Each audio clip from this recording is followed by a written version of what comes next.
Is it his time? Many doubted we'd ever see it. The return to glory. They're gonna go nuts when he hits this thing. This is one of the great moments in the history of baseball.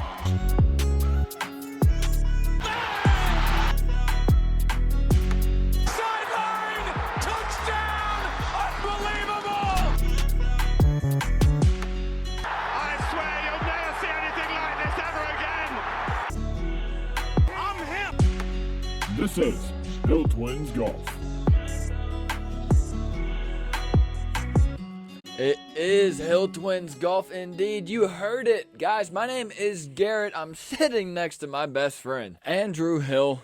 And this is HillTwinsGolf. We hope you liked the new intro personally. We made it ourselves, and we actually thought it was really awesome. Andrew, what'd you think about it? It was incredible. I have to say I do give much of that credit to Garrett Hill himself here. He did quite the job on that introduction. That was unbelievable. I hope you guys really got excited to listen to, what is it now, episode 13? It is episode 13. Hope you guys are excited to listen to episode 13 of HillTwinsGolf. We do have a packed one. That's for sure. We do. It's been a while since we've been in front of the camera. We've had a lot of stuff going on. Nonetheless, we do have some great stuff for you.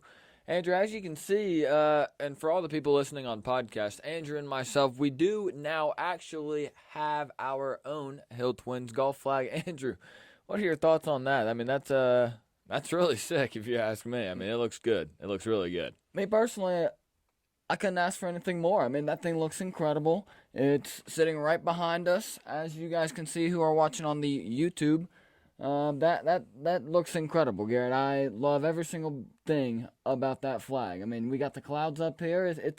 I think it's exactly what you were hoping for when you ordered that thing. Am I wrong there? No, you would be correct there, Andrew. You're absolutely correct, 100% correct there. It looks absolutely great. The distributor that printed our logo on this flag, shout out to you. You did a great job, and we're extremely thankful for it. I think we will be buying from them again. At some point. Absolutely do foresee us buying another flag from them in the future. Whenever that time may be. Mm-hmm. A lot of good golf this weekend as well. There was a lot of good golf. Andrew, we had two, actually, PGA Tour connected tournaments this weekend. The big one being the Genesis Scottish Open up there in Scotland, North Berwick to be exact, at the Renaissance Club. That's not the Renaissance. No, we're not talking Paul Revere here. But it's the Renaissance Club over there in North Berwick, Scotland.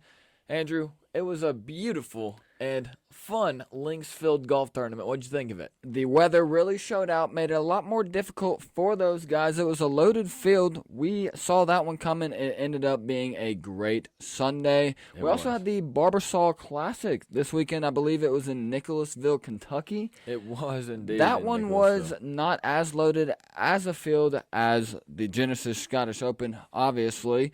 But we're going to get into that one just a little bit. We'll touch up on what happened there in Nicholasville. We also had the singles championship of Wimbledon. And that was a fun tournament. I enjoyed every single bit of that. Every single time that the tennis, crowd and tennis sport itself goes over across the pond, over there to London, England, and plays Wimbledon. It's a whole lot of fun over there on that grass, and that's exactly what we got. We got a whole lot of entertainment out of that tennis tournament. I'd say it's the most important major for the three majors that we have in professional tennis every single year, and we're going to get into that winner a little bit. It was a Spaniard. Novak Djokovic did not win this tournament. He was going on, his fourth or fifth? He was. Fourth in a row? If he had won this one, it would have been 5 consecutive in a row for Mr. Novak. We're going to touch on it a little bit later, but it's not what necessarily happened for Mr. Djokovic. It was a hard-fought, last match against the Spaniard. Nonetheless, we're going to go ahead and make like a bunny rabbit and hop right into it, as Andrew likes to say. Andrew, what a beautiful, again, wind-filled, weather-filled tournament. It was great to see these the best in the world really battle the wind. And we had none other than the Northern Ireland product himself, Mr. Rory McIlroy. Andrew, Rory is a guy that you had to feel like was just going to break through at some point. It was awesome to see. Your name's Rory. It was incredible to see for Mr. Rory McIlroy, like Garrett said. you did feel like he was going to break through at some point throughout this PGA Tour season. He does just that. Interesting side note, he really started playing some good golf after the merger was announced. I don't know if that has anything to do with it, but he's playing a lot less stress-free golf. That is an interesting take. I will give you that. I think I may be onto something there. Nonetheless, guys, he opens his Thursday round in Scotland shooting a 64. Conditions weren't as tough on Thursday and Friday, so I think the weathermen or women out there in Scotland predicted this one correctly. I mean, I was paying attention to it a little bit last week on Tuesday and Wednesday headed into the tournament, and it predicted. Good catch on that bag there, Andrew. For all of the podcast listeners, Andrew's golf bag almost just fell over, but yeah. Guys, I had it set up one certain way, and then right before we pressed record, Garrett came over there and just turned my clubs a little bit of a different way. No free shout-outs. Hopefully those stay still for the entirety of our episode. Nonetheless, back as to what I was saying about the Scotland weather on Thursday and Friday, the weathermen/women, meteorologists as one could say, predicted this correctly. There was going to be some tough weather headed into Sunday and Saturday's round as well. So Rory opens up with a 64 on Thursday, 66 on Friday. Garrett, tell us a little bit about his Saturday and Sunday rounds, why don't you? He kind of lost another stroke there come Sunday when the weather started rolling in. As you said, the weather and meteorologist out there in North Berwick, they did predict this one correctly. Weather started kind of rolling in towards the back half of the days. They had to move up the tee times on both of the days. And so they went off very early on Saturday and very early on Sunday in the morning for us East Coasters. Yeah, that was a tough one to wake up for, wasn't it? Incredibly early. But it was not just very early, incredibly early. But we were there for it. We were indeed. That's exactly what we were. As I said, the weather had a huge factor, and it was a big impediment there towards the final rounds. You saw a lot higher scores towards the best people and the people that were already leading the pack. Rory fires off a 67 on Saturday, 68 on Sunday. Like I said, the weather was just, it was crazy. It really was. This whole golf tournament really flipped. It flipped upside down and on its head once the weather rolled in on the weekend. Andrew, what were your thoughts on the weather overall? Because, we're looking at some high scores here, and it was definitely due to the weather. Yep, it was due to the weather. The players had to feel it out a little bit on Saturday's round before it got incredibly bad. Nonetheless, like I said at the top of the show here, we had a loaded field, guys. Just to mention, or not to mention, these guys are getting ready. Sneak peek, guys, major weekend coming. But these guys are getting ready to go play in the Open, the 151st version of it, next weekend at Royal Liverpool. And so they wanted to kind of get a feel for what the weather was going to be like. I think it makes for good practice just kind of go into a place like Scotland where you can play in some treacherous conditions with the wind blowing at nearly 40 miles per hour. Like Garrett said, they moved up the tee times on Sunday's final round because they were anticipating some absolute monstrous winds headed into Sunday. Nonetheless, guys, it was very interesting to see how these top golfers in the world really were going to react to these conditions in preparation for next week's major. Nonetheless, Rory McIlroy, it was going to be interesting to see because, all season he's had his putter woes headed into final rounds of these tournaments that he's been in. I think that's a pretty fair assessment of Rory's putting. That is definitely a fair assessment, Andrew. He actually did mention it in the post-round interview on Sunday. He did mention that, sometimes he finds himself swinging that TaylorMade Spider mallet and just picking, kind of towards the top half of the ball. It's not really anything you want to see, especially for names Rory McIlroy. It was really good, though, as Andrew was, alluding to with the link-style golf this weekend in Scotland, because it's major week at this point. It really is. And going to a tournament like that where you're going to get the exact same elements that you're probably going to see over there in Royal Liverpool, it's good for these players. And Rory McIlroy prevailed. It was absolutely awesome to see. Andrew, you want to run us through his front nine? I'll do just that. On his first hole, it was a par 4. Very interesting hole. Nonetheless, guys, he pars it. On the second hole, it was another par 4. Back-to-back par 4s there. He bogeys. It was, he starts his Sunday round 13 under. That puts him at 12 under. He bounces back on the par 5 third with a birdie. Pars the par 4 fourth with a par. Ends up going bogey on the par 5 or par 4 fifth. That was not good for Rory. So at this point, guys, he is 1 over on his round. And 6, he pars the par 3 sixth, birdies the par 4 seventh, bogeys 8 and 9, par 4 and par 3 respectively. He is out in 37. Garrett, take us a little bit through Rory's back 9. He really bounced back there, huh? He definitely bounced back. It was great to see for Rory McIlroy. He opens up on hole number 10. It's a par 5. He gets a par, on hole number 11, it's a par 4. He gets 30 and gets a birdie. He shoots a 3. 12, 13, it's a par. 14 is another sturdy birdie on the par 3. 15 and 16 is par. 17 and 18. 18 is huge. 18 was a huge part of the story this weekend. Very difficult hole. I think it was probably the most difficult hole on the golf course, especially on Sunday afternoon. What did you think about that? 18 was incredibly difficult. We can't forget about 7, 8, and 9, though, on the front 9 because, you really want to check these guys' scores. We're going to see a lot of bogeys on that 7, 8, and 9 stretch. And we did. So, I think headed into the back 9 was when some of those back 9 holes were playing with the wind playing downhill rather than, you are correct. Rather than hitting your irons or drivers into the wind, it's playing more downhill. Hence the reason why we saw a 427-yard drive out of Rory McIlroy. That's exactly what we saw out of Rory. It was incredible to see. That's the longest drive of his career. He looked down at his driver face, and he looked at it, and he just kind of shrugged his shoulders because he was like, wow, I really centered that one, didn't I? Because that's exactly what he did. And he hit the ball. I believe he plays a TP5. He hit it straight up into the air, and it just carried for, a long, long way. That's that Scotland wind. It was the Scotland wind. We did see the opposite of that as well, as Rory McIlroy then, on hole number 18, I don't even know if I said his scores yet, but on 17 and 18, he goes birdie. 17 was a par 3. 18 was, the treacherous par 4. On 18, he also hit a 250-yard drive.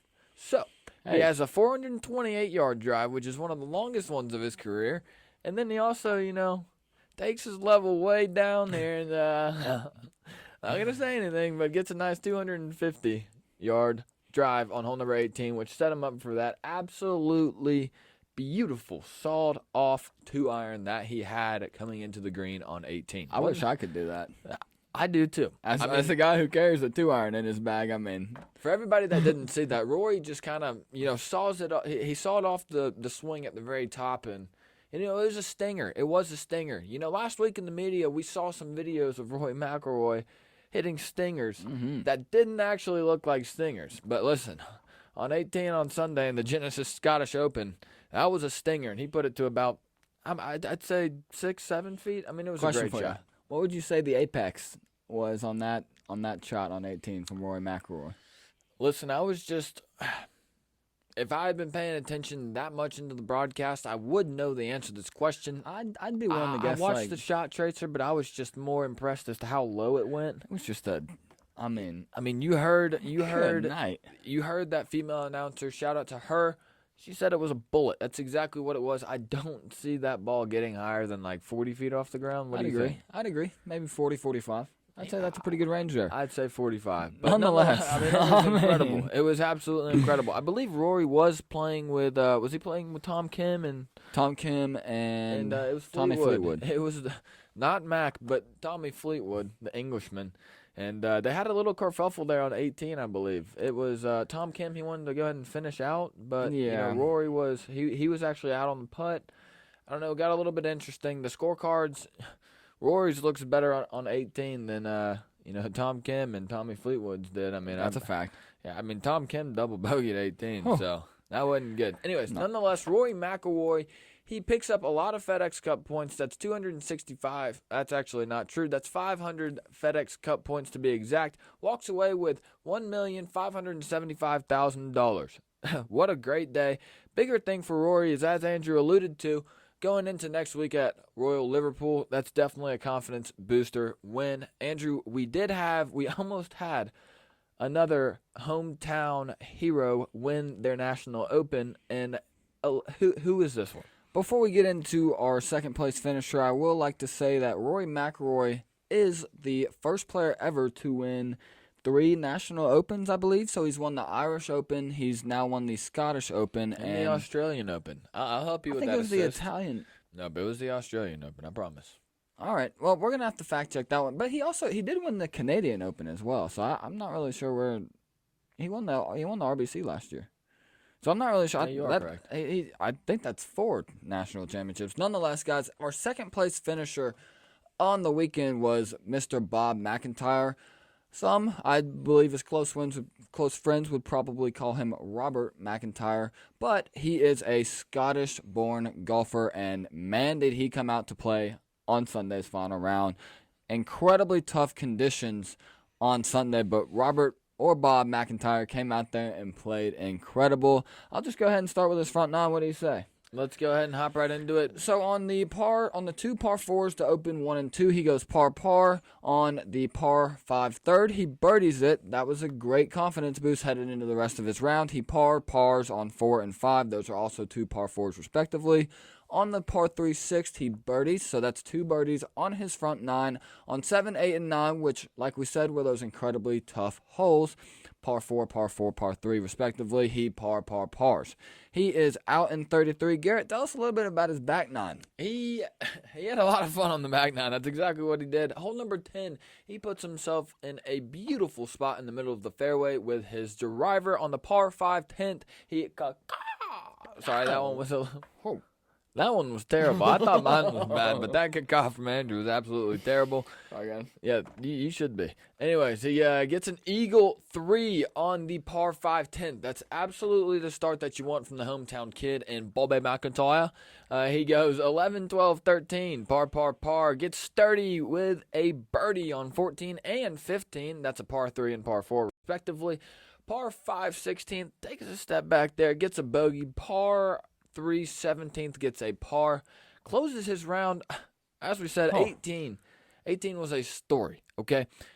Bobby McIntyre, he put himself way to the left on hole number 18 with his tee shot. This is a par 4, and he whips out his fairway wood. I believe it was about 207 yards. If that tells you anything about the elements, I mean, the wind was kicking. Very difficult. The wind was kicking. So he pulls out a fairway wood, and boy, did he just absolutely slap that ball. He got really lucky on that lie. He did get lucky in the lie. Incredibly lucky. Like we said, he was in the left, in the fescue on the left, I should say, but got really lucky with the lie. And he's a left-handed golfer. Mm-hmm. Yeah, he is a left-handed golfer, so he had to kind of just whip around one, and that's exactly what he did with his fairway wood. And I mean, it was one of the better shots of the year, to be honest with you. I mean, it definitely was. It definitely was. For a hometown guy like Bobby McIntyre to have a shot like that on 18, I mean, it's just absolutely great. You know, he's definitely feeling great going into the clubhouse. He did tee off a little bit earlier than Rory McIlroy, so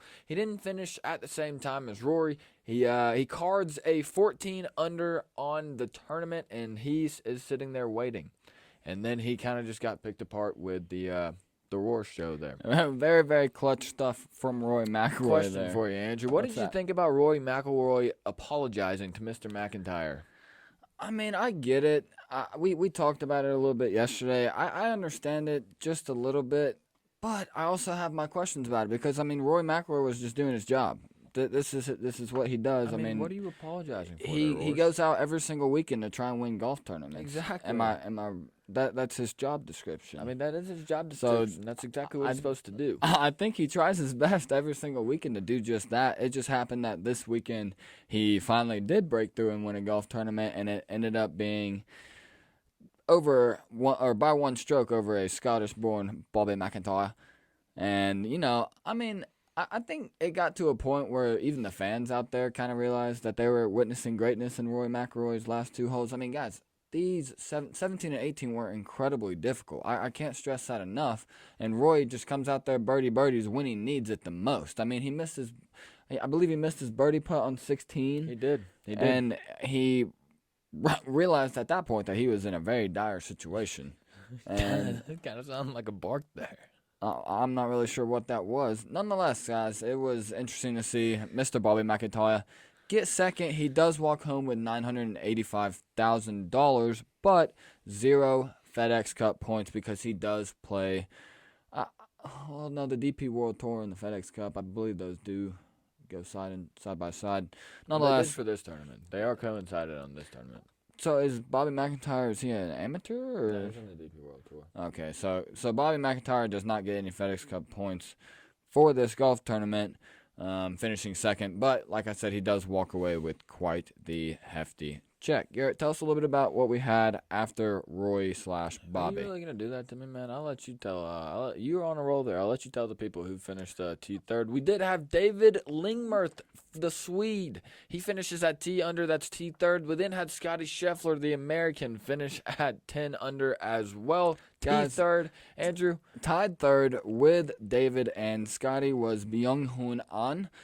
He is our South Korean-born PGA Tour Pro. He also finishes with David and Scottie at 10 under as well. They all walk away. Oh, I'm also looking at this, guys, on Thursday. Byung-Hun An went incredibly low. I believe he shot the low round of the golf tournament. That is awesome. He did. He shoots a 61 on Thursday's opening round. I believe he was our day one leader, and then Rory McIlroy kind of took the steering wheel from there. But Byung-Hun An finishes walking away with $468,450 and 145 FedEx Cup points. That's awesome. That was good. That was good for the South Korean. We also had T6. We had a couple guys T6. We had the American JT Poston. He did play pretty good last weekend as well at the John Deere Classic. It was good to see. We also had Nikolai Ågaard, the Denmark product. He actually won last weekend on the DP World Tour. Great pronunciation there, Gary. Thank you. We then had the other South Korean native. That's Mr. Tom Kim. By the way, guys, these guys are all at 9 under. I should have specified that. Apologies there. We had Tom Kim at 9 under as well. T6. Tommy Fleetwood. I'm not talking Fleetwood Mac. I'm talking the Englishman. That's Tommy himself. We then had Terrell Hatton, the Englishman as well at 9 under. Andrew, I gave Terrell that one because that was a good impression, Garrett. He does get a little bit of anger. I guess I could have thrown a little bit more British accent in that one. But let's hear Terrell Hatton. I think it's hard to replicate that golfer on the golf course. I mean, that's a golfer who just gets absolutely fired up. But you asked me for it. He lets some language flow too. So we're gonna shy away from the language part here. But I just missed a birdie putt. Shoot! I don't think that's the S word that PG. he would be picking there, Andrew, to be honest with you. I think that was good, though. I think it was pretty good. Definitely don't think it was bad. I mean, it'd be awesome to hear Terrell's own impression if you come on Hill Twins Golf. We got a seat for you. As always. Open invite as always. We do have a studio over there in the corner. You're not going to be able to see it right now, but we're working on a studio over there in the corner. It's a little, condensed in here, but Terrell, you can fit over there. And if you don't want to travel all the way to our location down here in South United States, feel free to hit us up on Instagram. We'll get you on a Zoom call, anything like that.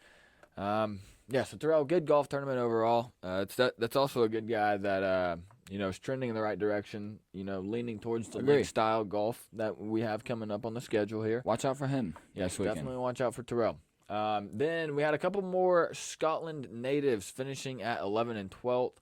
We had Grant Forrest finish at 8 under. And then we had Ewan Ferguson, the other Scotland native. Guy kind of looks like Ricky Fowler. Have you ever seen that guy?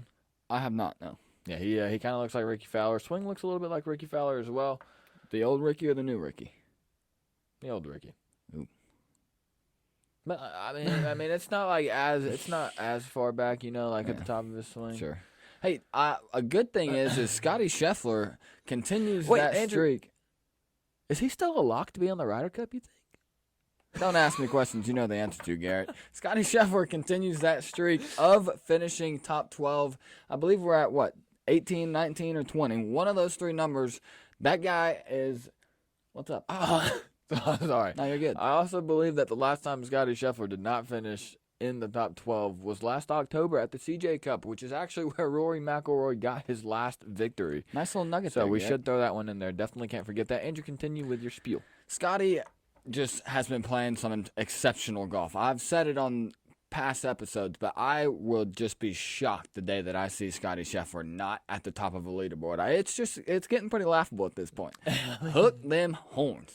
Whoa. I think it's that. Andrew, what did you But actually, horns down. Yeah, it's this. Horns down. Yeah, but horns Nonetheless, down. They're in the Scottie SEC now, Scheffler has been playing some great golf. Opens his Thursday round with a 68. Friday goes 65. That was low on Friday. On Saturday, he goes 67. And Sunday finishes with a 70. Like we said at the top, those conditions were incredibly tough. Finishes with a total amount of shots as 270. Walks away with $468,450 and 145 FedEx Cup points. That's a lock. He's going to be top 10. He's going to be top 5. They do an interesting thing at the end of the playoffs where, like the final round, where it's in Eastlake in Atlanta. Eastlake, yeah. And I believe those those top finishes those at the top top of the five. FedEx Cup points, they get strokes off. Yeah, they start off strokes off in the playoffs. It's actually which very fun. it is very, very fun. I'm incredibly intrigued to see that. Y'all might find us there. And if we are there, we're going to give you some coverage. Yep. Yeah, that bet camera that's recording this episode right now will also be at Eastlake in Atlanta. A guy who will also hopefully be in Eastlake is the Englishman himself, Tommy Fleetwood. We went over him a little bit earlier. Unfortunately, I mean, I believe everyone in Scotland, all the crowds out there, I believe they were probably rooting pretty hard for Tommy Fleetwood. They definitely were. They definitely were rooting very hard for Tommy. He still hadn't won on tour. Oh my goodness! I mean, he didn't get a par on his Sunday final round until the. No, he did not get a par. I mean, yeah, he was actually parring every single hole until 13, where he literally bogeyed. holes 1 through 9. He parred every single hole. And he, 10, walks 11, in- 12. Yeah, he walks. He's out in 35, and then Andrew, if you want to do a quick run through on the back 9, you can. Feel free. He goes par on 10, 11, 12 on the par 5, par 4, par 3, respectively. On 13, the par 4, he goes bogey. Ooh. That's his first bogey on the day. Wouldn't be his last, guys. Don't you worry. He ends up going par on the 14th. That was a par 3. Par on the 15th. That was a par 4. He goes birdie. He got sturdy like Garrett says and got a birdie. Yeah. That was all he was going to see for the tweets for the day. He ends up parring the par 3 17th. And boy, oh boy, did he hit quite the rock hill.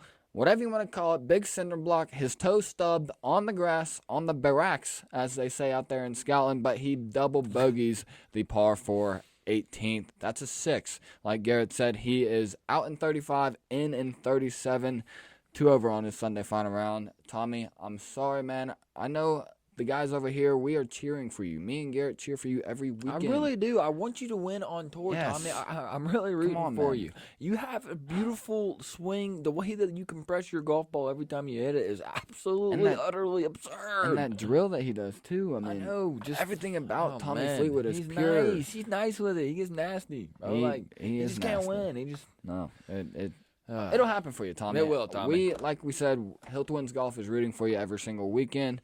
If you want to try and, get a little frisky in your, I don't know if you're a big suspicion kind of golfer, but if you want to try and break a suspicion once in a while, we'll have you on HillTwinsGolf. we really will. Before, I mean, if you want to do it this coming week, we could do it before the Open. We can make that work. We'll pay for the international dollars on that phone call. Yeah, I mean, you definitely won't have to worry about international roaming fees, Tommy, because we got you covered. Or you can cover us as well because you walked away with $261,990. You did have a nice little paycheck. Andrew, let's keep it moving here. We did have the South Korean, Mr. Tom Kim. We're going to run through what he did. He's out in 37, so he goes par 1 and 2, sturdy birdie 3, bogey 4, sturdy birdie 5, par 6, bogey on that very tough 7 through 9 holes on the front 9. Again, he's out in 37. Andrew, take us home. Take Tom Kim home. On 10, 11, 12, par 5, par 4, par 3, respectively, he pars. On 13, he finally sees a birdie on the back 9. Birdies the par 4 13th on 14, 15, 3, and 4. The pars being there, he pars both of those. On 16, 17, and 18, 16 was a par 5, 17 par 3, 18 par 4. He birdies 16, bogeys the par 3 17th, and double bogeys 18. 18 was very ugly for Tom Kim. It was very, very ugly. He also held up Rory McIlroy, as we talked about a little bit earlier on the show. I mean, he three-putted it was on 18 from within like 8 feet. I do think they were communicating on the green. I think there was a little bit of. They definitely did. I think Rory said yes. Like I agree. Rory said yes to letting Tom Kim finish. He said something like that in his post game. Yeah, he said he was enjoying the scenery. He was fulfilling a boyhood dream, smelling as he the said. roses. Yeah. Interesting wording there, Rory. Yeah. Nonetheless, he, like Garrett said, he was out in 37, in 36 for a final round, Sunday's final round of 73. Just not gonna cut it, Mr. Tom Kim, if you're wanting to win a Scottish Open. He did get third last year at this tournament. Did he really? Yeah, he did. Good nugget there. We did forget to mention Mr. Xander Schauffele. He was last year's tournament winner. He finishes T42nd.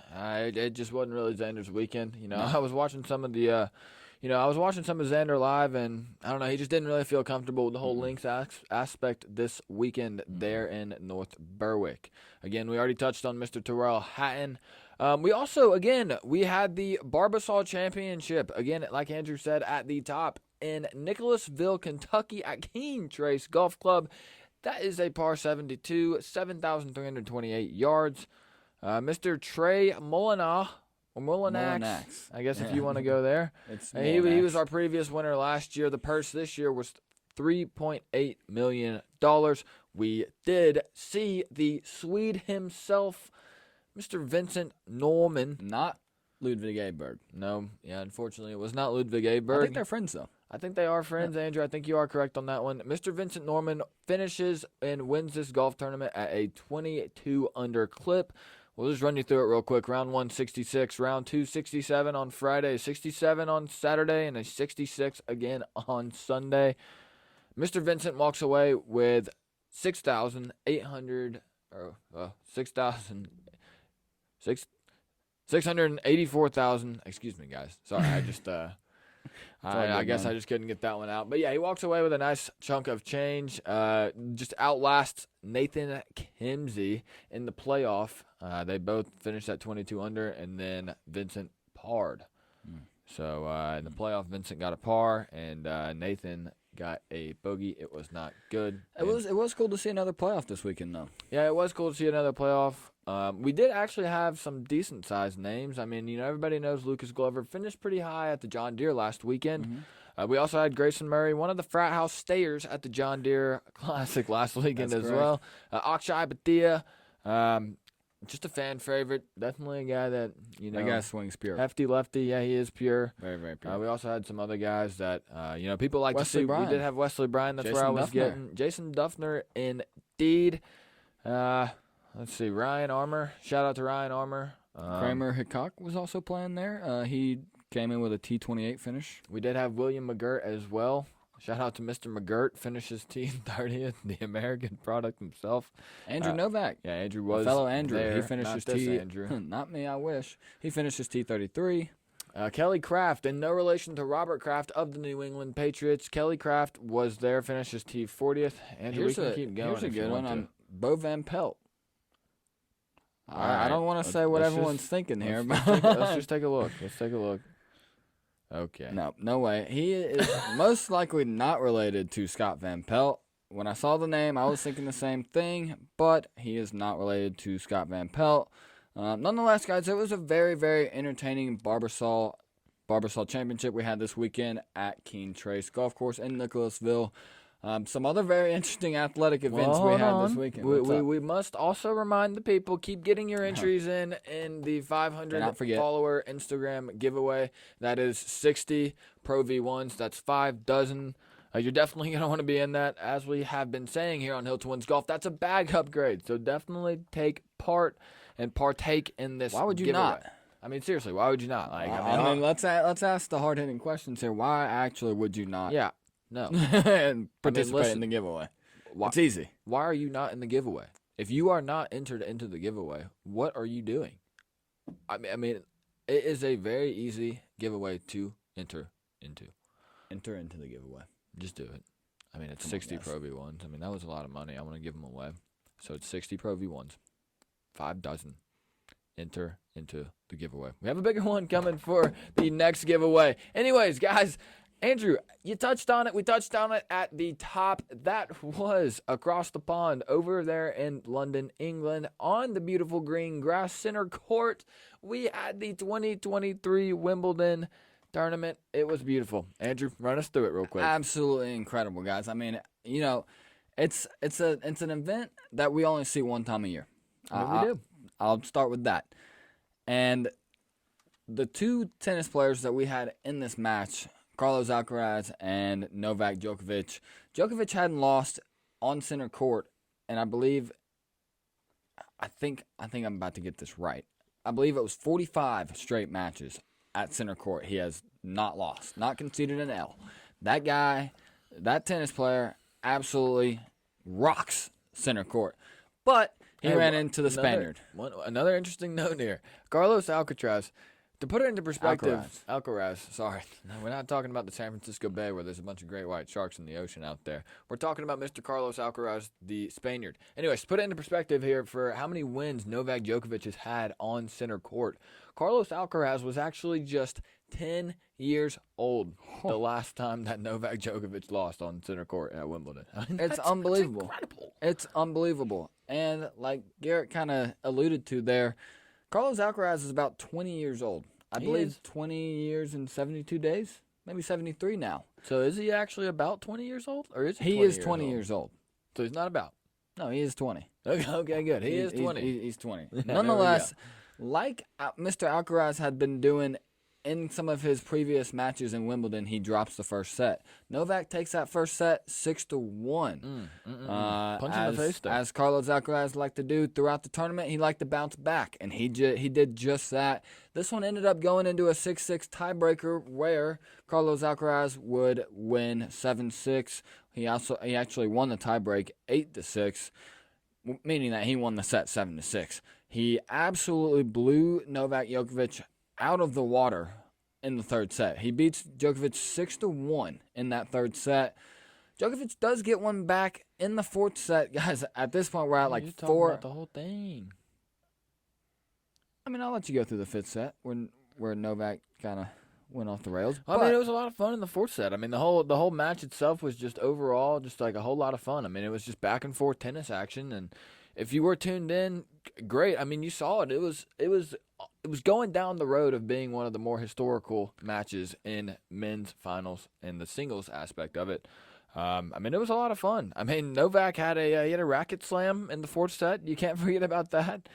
No, actually, that might have been the fifth set. That definitely was the fifth set. But anyways, I mean, just back and forth action. I mean, Carlos Alcaraz, his drop shots. What did you think of his drop shots? I mean, he was hitting some cheeky drop shots. It's what helped him and propelled him to a win at Wimbledon this year. I mean, it was absolutely incredible. Carlos Alcaraz is a fantastic tennis player. He is. As Garrett was most likely getting to, Carlos ends up winning that fifth set 6-4. He does, like Garrett said, leave an indention in the wooden post. That's Novak.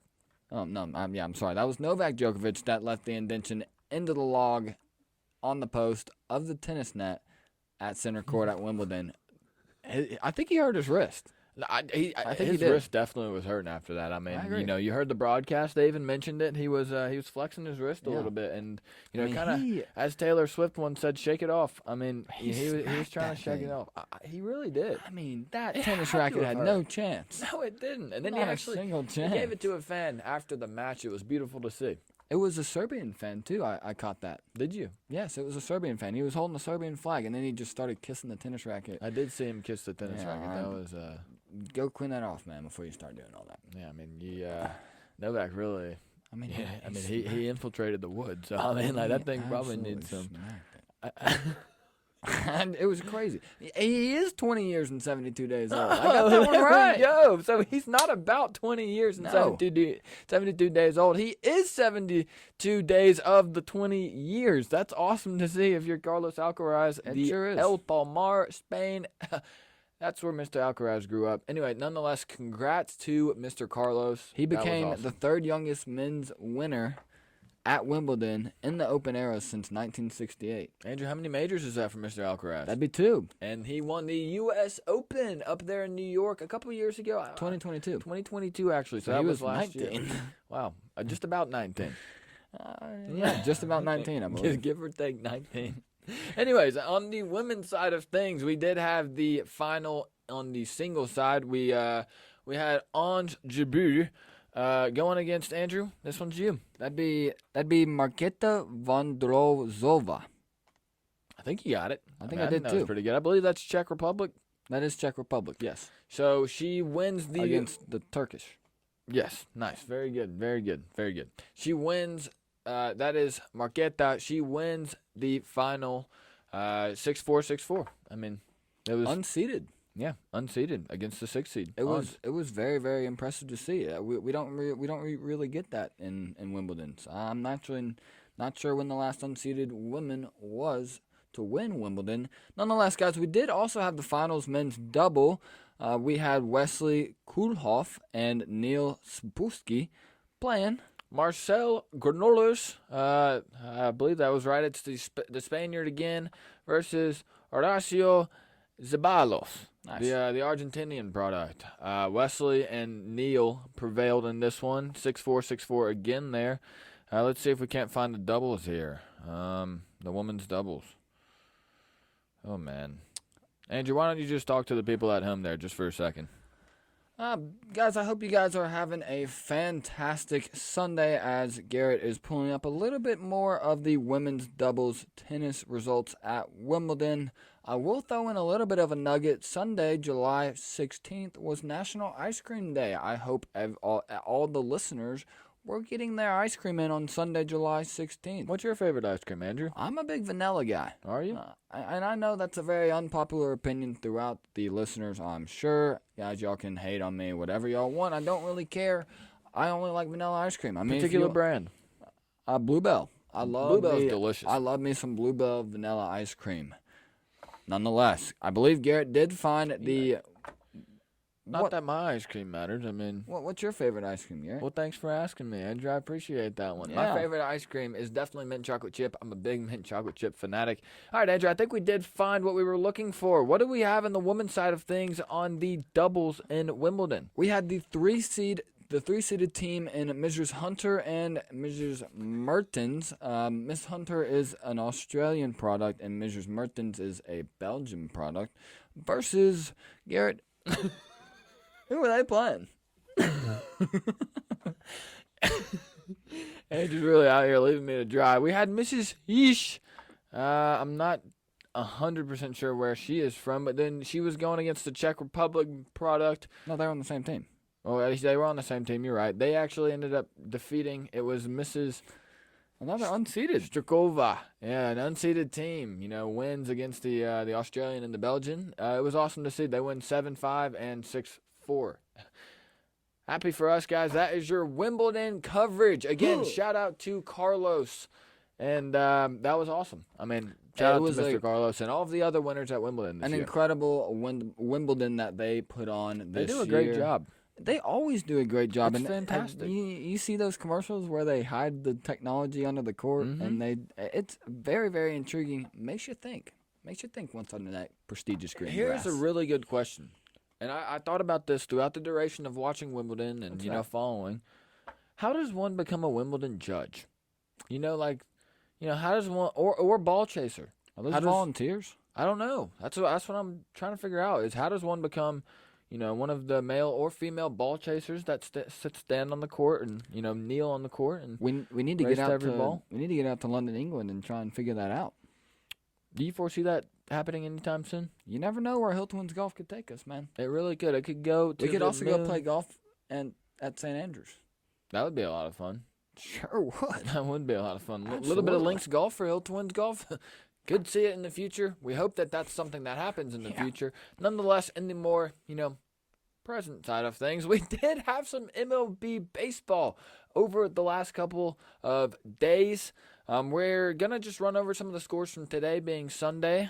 We had the Giants versus the Pirates. Giants of San Francisco take this one 8-4. We then had the White Sox.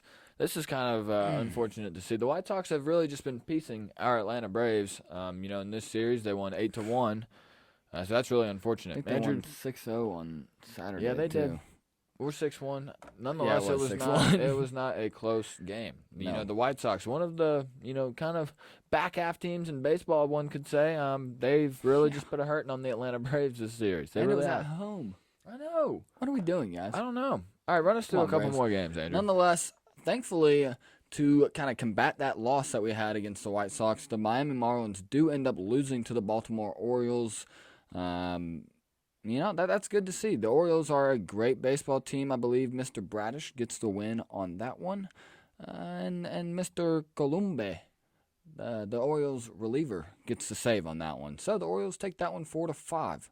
And we also had that was a very good game. We had the Padres versus the Phillies. This one went into extra innings, where Kyle Schwarber hit his 25th homer and a winning sacrifice fly to propel the Phillies to a 7-6 victory in Philadelphia. Yeah, that was an awesome game. Really great game there. Really It was close a really one. great game. A lot of hits too. I mean, Kyle Schwarber's been pretty good for the Phillies Guy's this a year, that's for stud. sure.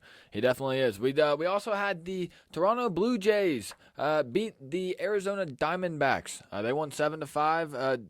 Danny Jansen, he hits a 3-run double. That's absolutely impressive. Bases clearing. Yeah, bases clearing.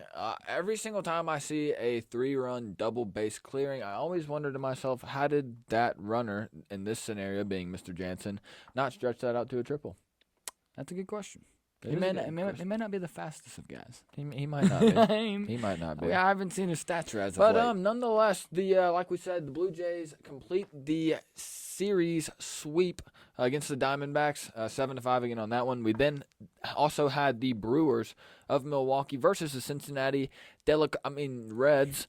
The Brewers, they kind of rallied late to, force a comeback here against the Red, and they won 4-3. That is a team that you said had to have a good first few weeks coming off the All-Star break. I did, and they really have. They really have. They're sitting at 52-42. That's pretty good so far. I mean, they have a better record at this point than the Reds. So that's definitely good. Nonetheless, they win 4-3. It was great to see. Andrew, Little prediction, Garrett. couple over here. more games over here. We also had the Royals versus the Tampa Bay Rays. The Royals are not a very good baseball team, have not really had their best stuff this year, but They've actually been terrible. they have been, as Garrett said, have been terrible.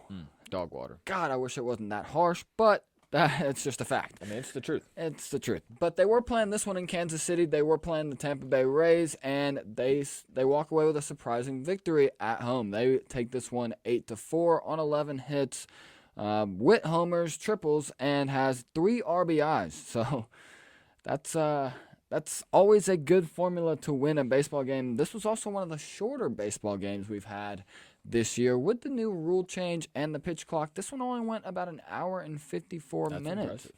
Very, very Especially impressive. for 18 total hits in the game. I mean, only an hour and 54 minutes. I mean, that's good stuff there. Shout out to the MLB for that The one. guys on the starting mound must have been going pretty quickly. We also had another 8-4 victory, this one in form of the St. Louis Cardinals. They took this one over the Washington Nationals, where Jack Flaherty won a 4th straight start, and he's a great pitcher. He is 7-5 on the year with a 4.29 ERA. But nonetheless, the Cardinals' bats were hot for this one. Garrett, take us through the final couple of games here, brother. We had the Boston Red Sox, kind of putting a hammer on the Chicago Cubs. They win this one 11-5. Yoshida actually hits a grand slam. And then, has 6 runs on top of that. I mean, that's Very good. That's incredible. Mr. Yoshida was very good, very, very good for the Boston Red Sox. Crawford was also very good on the mound. It was definitely good to see. We also had the Cleveland Guardians, formerly known as the Indians. They went against the Texas Rangers. Lost this one kind of in a nail-biter, 6-5 on this one. The Rangers, they kind of woke up. They were moving a little bit slow in the first half of the game, but then they woke up in the 8th inning. They put 4 runs on the scoreboard. That's absolutely great. And they sweep the Guardians. Andrew, just a few more games here. We're just going to run through the more we had 2 close games on the back half of Sunday, one of those being the Rockies versus the Yankees, where the Rockies have kind of been also like the Royals this year, have not been very good, but they do take a surprising victory over the New York Yankees 8-7 on 8 hits to the Yankees 9, and they even had 2 errors over the Yankees 1, but they somehow take this one home. We also had the Dodgers playing the Mets in one of our nightcap games. The New York Mets actually take a surprising victory. That's been a team that has not been playing very good baseball throughout the course of this season, but they win this one 2-1. We're going to get into a little bit of the standings here as well. And we also had the Astros cheaters win a nail biter against the Los Angeles Angels 9-8. Garrett just had to get that one little nugget in there. I sure did. And what we're about to get in next, that is the standings. Andrew, you want to do the American League? I'll do the American League. Let's go for it. You got the National League. We're going to do do it. the top 2 teams out of each division, as we know this episode's kind of getting a little long. We got a little bit more to touch up on, but nonetheless, the Tampa Bay Rays are the leaders in the American League East. They are 60-36 with a .625 win percentage. They are 3-7 on their last 10. They need to turn something around. The Baltimore Orioles, who are sitting right behind them at 57-35 and a .620 win percentage, aren't going to catch up to them. They are 8-2 on an 8-game win streak out of their last 10. That is very, very good. In the AL Central, this has been a pretty slow and sluggish division all year, as we've touched up on. The Minnesota Twins still have the lead in this division. They are sitting at 2 games over 500 at 48-46. That's crazy. Their last 10 are 6-4. I didn't see your high five there. I'm sorry about that. The Twins Shout out to the Twins. The Twins aren't really a team that you want to be high-fiving about every single, Yeah, but it's the Minnesota Twins, man. Yeah, but they're not very good. Hey, we're Twins. We are Twins, but the Minnesota Twins are not the best team in baseball. They are 6-4 in their last 10 on a 3-game win streak. The Cleveland Guardians are right behind them at 45-48 with a .484 win percentage. They are 4-6 in their last 10. In the AL West, we have the Texas Rangers at 55-39 with a .585 win percentage. They are 5-5 in their last 10.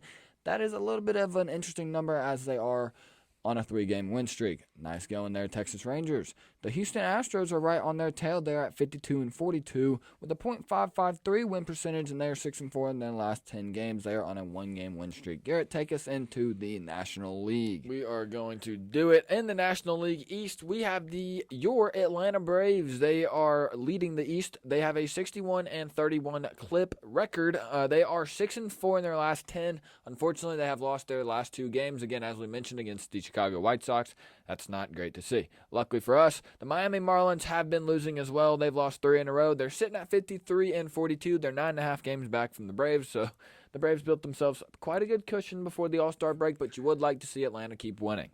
In the Central, we do have one of my calls here. We had the Milwaukee Brewers. They've started to heat up a little bit as they're 7-3 in their last 10 games. They are 52-42 on the win and loss record. They have won 4 in a row. Again, I said they'd have to start playing good baseball outside of after the All-Star break. That's exactly what they've been doing. They've taken the Central lead against the Cincinnati Reds. The Reds are sitting at 50-44. They're 2 games back now of the Brewers, with the Brewers streaking as they are. Unfortunately for the Reds, they've lost 4 in a row as they are 5-5 in their last 10 games. In the NL West, we do have the Los Angeles Dodgers. They're sitting at 53-39. They are leading this one. They are 7-3 in their last 10 games. Dodgers are playing some decent baseball. You never like to see it, but they have lost 1 game in a row. Well, I guess just their last game they lost. We do have, just behind them, the San Francisco Giants. They're a game and a half back of the Dodgers. The Giants are 52-41. They've won 5 in a row. Let's go, Giants. I don't like the Dodgers. I'm not afraid to say that. They're 6-4 in their last 10 games. As I've said, they are on a streak of 5 games in a row. There's been a lot of movement in that NL West division. Really has as the been. Diamondbacks, I believe before the All-Star break, They were winning it. They were winning it. So now it's interesting to see the Dodgers winning this one. It's a very, very tight and close race there. Guys, we did predict our home run derby winners that we had last week. I will be the first to congratulate Mr. Garrett Hill with a handshake as he correctly picked. Garrett, I'll let you take this one. Thank you. We did in the All-Star Home Run Derby. We had the Toronto Blue Jays first baseman, one of their aces, you could say, one of their better players, Mr. Vladimir Guerrero Jr. As I said, if his stamina could, keep lasting throughout the rounds of the Home Run Derby, he was going to win. That's exactly what he did. And I got that one correct for you, for the Hill Twins golfers. That's awesome to see. Unfortunately, my pick was Julio Rodriguez, who put up a record-setting 41 home runs in the first round. I think that was probably a good thing for Mr. Vladimir Guerrero Jr. because Julio Rodriguez was a little bit gassed, one could say, after that monstrous first round. A little bit. I mean, the guy was just absolutely pounding the baseball. Every single baseball that came over the plate, it just seemed like he was just ripping it out of the park. What the American League used to do against the National League, I believe actually for the last 7, 8 years. 8 years. They had won the All-Star game. Andrew, that's not what happened this year, is it? No. It is not, as we had your National League All-Star team. Andrew and I did predict this one correctly. We said that they were going to beat the American League All-Star team. To be honest with you, Andrew, before we said that, I didn't even realize the streak that the American League had going. But I didn't either. It's always good when you, when you pick something correct like that. So that was pretty going fun into to it blind too. Yeah, we were. I mean, we knew the All-Star lineups. Yeah. We didn't. There were a couple guys that were on the fence of playing, but I mean, it was good to see. Andrew, who was our MVP of the All-Star game? Our MVP of the 2023 All-Star game was Mr. Elias Diaz. That would be the Colorado Rockies catcher. I know Garrett likes to see a catcher get an MVP every once in a while. Am I wrong? I mean, I'm definitely a big catcher. Growing up, I did play catcher. As you know, if you listen to our ESPN commentary, you might have heard me say I played catcher. I don't know if I said that or not, but I'm saying it now. I did play catcher growing up, so it is good to see the Colorado Rockies product himself get the MVP honors. It was nice. It was very, very nice, guys. Another thing that is very, very nice is the golf tournament we have this upcoming weekend. As we touched on it a little bit earlier in the episode, we have the 151st edition of the Open. One could call it the British Open. Major season. It is major season. Garrett, Major do you call it the Open or do you call it the British Open? I call it the Open. I do refer to it as the Open, but I know, Great Britain does refer to that tournament as their National Open. So, but I do call it the Open. It's the Open. It's the Open. It is, in fact, the Open in my book as well. But we are going to be getting out our 4 to look fors, everything that you guys need. If y'all are looking at this golf tournament, kind of confused, wondering who to look for, who y'all think is going to win. Me personally, I think Rory McIlroy will probably be up there in the top 10 heading into Sunday. But we're going to get into that a little bit more on episode 14. That will be episode 14. These episodes are starting to pack up. It's just so much fun doing what we have been doing with HillTwinsGolf. So, this is HillTwinsGolf. We're coming at you forever. Andrew, I had a great one. I hope you did too. I loved every single second of it.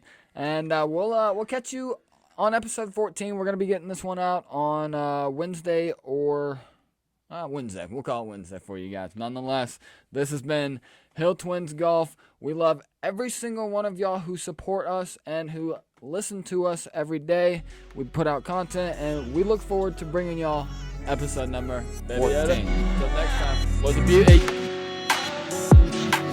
What a beauty we've witnessed.